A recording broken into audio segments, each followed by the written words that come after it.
Welcome to this edition of Izzy's Reading Corner. Today we are reading The Tale of Two Bad Mice. Dun, dun, dun, dun. Special guest star Hopey.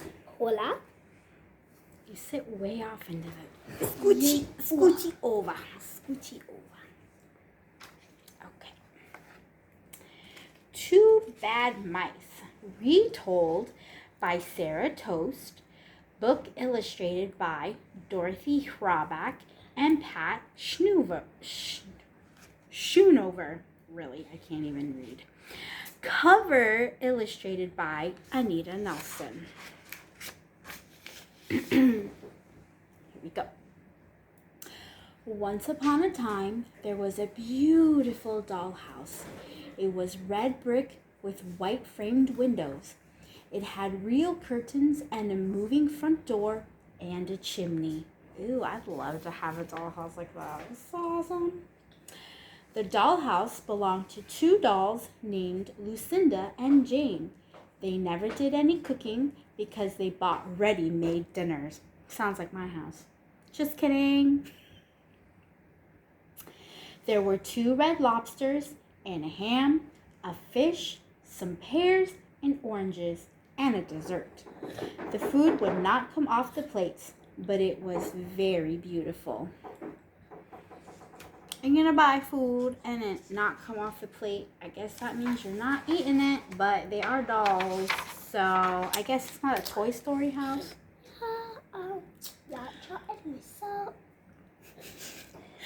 One morning, Lucinda and Jane went for a drive in the doll buggy. There was no one in the playroom, and it was very quiet. Okay, wait. Maybe it's a Toy Story kind of buggy. It's like a car. Oh. Before long, there was a scuffling, scratching noise from the corner of the room where there was a small hole in the wall. Tom Thumb popped his little head out for a moment and popped it in again. Tom Thumb was a mouse. I literally read this and was thinking in my head it said pooped. My ears are starting to hurt again. A minute later, Hunka Munka, his wife, popped her head out. When she saw that there was no one in the playroom, she joined Tom. Hunka Munka? What a name. At once, little Tom Thumb and Hunka Munka went cautiously to the dollhouse. Together, they pushed open the front door. The two mice went inside, where they climbed the stairs and peeped into the dining room. Then they squeaked for joy. Such a lovely dinner was laid out on the table. There were tin spoons and forks and lead knives set on a white tablecloth. There were two doll chairs. Everything was just the right size for mice. Except I'm pretty sure the food's not actually edible, so I don't know. How's that going to work? How are they going to eat it? We shall see. Tom Thumb set to work at once to carve the ham, but the knife crumpled up and hurt him. Wait, mice can cut things? Uh-huh. What a revelation. Tom Thumb put his finger in his mouth and said, "It's too tough. You have a try, Hunka Munka." Hunka Munka stood in her chair and chopped at the ham with another lead knife. The ham broke off the plate with a jerk. It fell on the floor and rolled under the table. "Leave it there," said Tom Thumb. "I think I'll try some of the fish instead, Hunka Munka."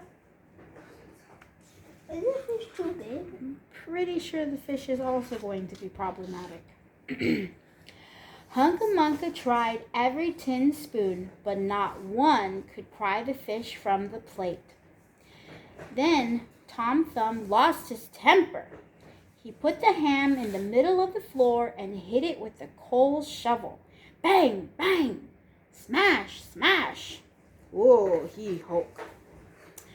The ham broke into pieces, for underneath the shiny paint, it was nothing but plaster. I told you it wasn't real. Did I ruin that for you? Then the two mice became very angry. Tom Thumb and Hunca Munca broke up the lobsters, the pears, the oranges, and the dessert. They are not happy. Tom Thumb went up the chimney to look about. While he was gone, Hunca Munca found some tiny canisters on a shelf. They were labeled rice, coffee, and sugar.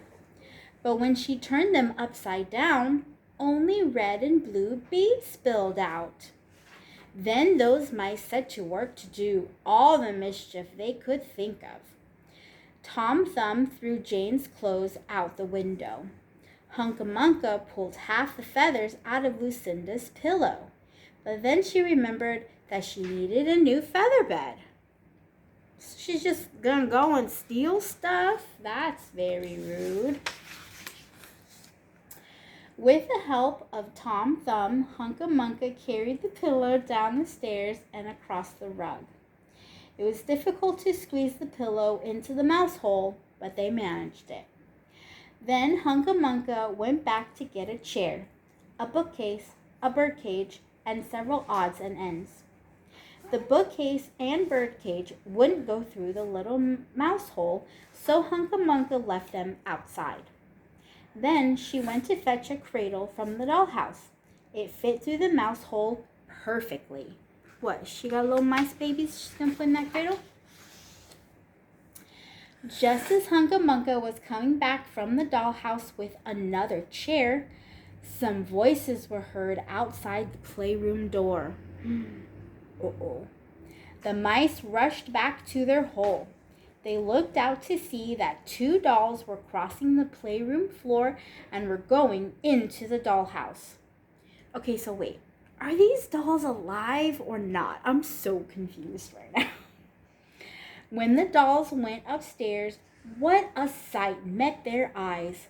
Lucinda sat on the overturned stove and stared at all the broken plaster. Jane leaned against the counter. Neither one could say a word. Perhaps because they're dolls? Lucinda and Jane rescued the bookcase and birdcage from beside the little mouse hole, but Hunca Munca kept the cradle and some of Lucinda's clothes. She made a warm feather bed for herself out of the feathers from Lucinda's pillow. She also kept some useful pots and pans and several other nice things. So that is the story of two bad mice, but they were not so very naughty after all. In the end, Tom Thumb was able to pay for all the things he and Hunca Munca broke.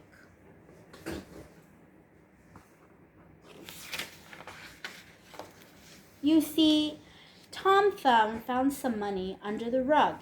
He and Hunca Munca put it in Lucinda's and Jane's stockings on Christmas Eve. And very early every morning, Hunca Munca comes with her broom and dustpan to sweep the doll's house. So it's the tale of two bad mice who were really just bad on that one specific day, and then after that they cleaned up their act. Well, that's the end. I hope you enjoyed it. Wow.